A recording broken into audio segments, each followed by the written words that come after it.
சொன்னால் போதுமா? தெரிந்து வைத்திருந்தால் போதுமா?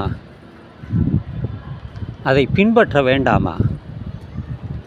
அங்கேதான் உயர்ந்து நிற்கிறார் சிலர் மட்டுமே. சொல்வது எளிது, செயல்படுத்துவது அரிது. சொன்னதெல்லாம் உண்மையாகிவிடுமா? வாசித்ததெல்லாம் உண்மையாகிவிடுமா? படித்ததெல்லாம் உண்மையாகிவிடுமா?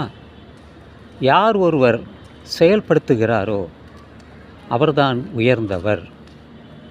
ஒழுக்கத்தால், நேர்மறை சிந்தனையினால் அவர்கள் எல்லாம் உயர்ந்தவர்கள். படித்ததால் மட்டும் அவர்கள் உயர்ந்து விடுவார்களா என்றால் இல்லை. செய்கையினால், எண்ணத்தால், வாக்குகளால்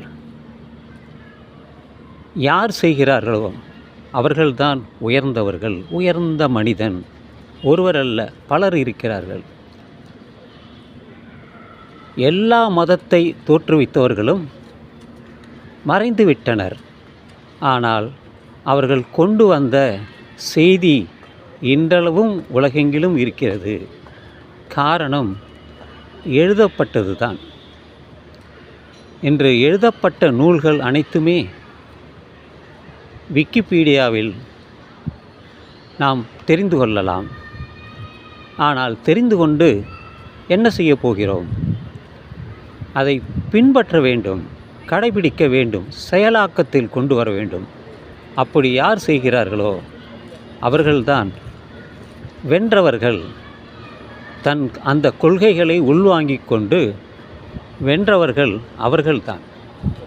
நாம் எல்லாம் வெறுமனே பேசிவிட்டு வெந்ததை தின்றுவிட்டு உறங்கி போவது அல்ல, நடைமுறையில் கொண்டு வருவது தான் ப்ராக்டிஸ்.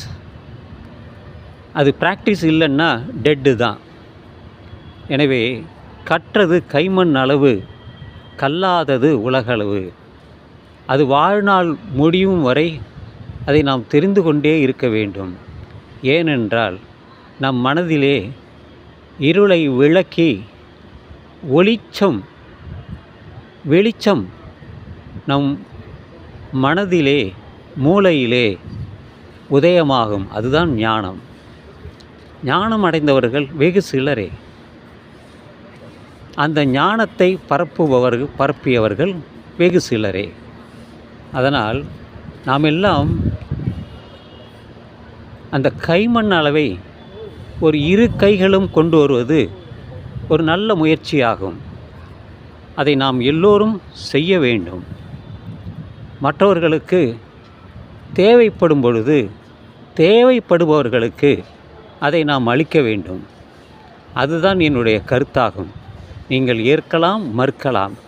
அது உங்களுடைய உரிமை, உங்களுடைய சுதந்திரம் என்று சொல்லி இந்த பதிவை நான் நிறைவு செய்கிறேன்.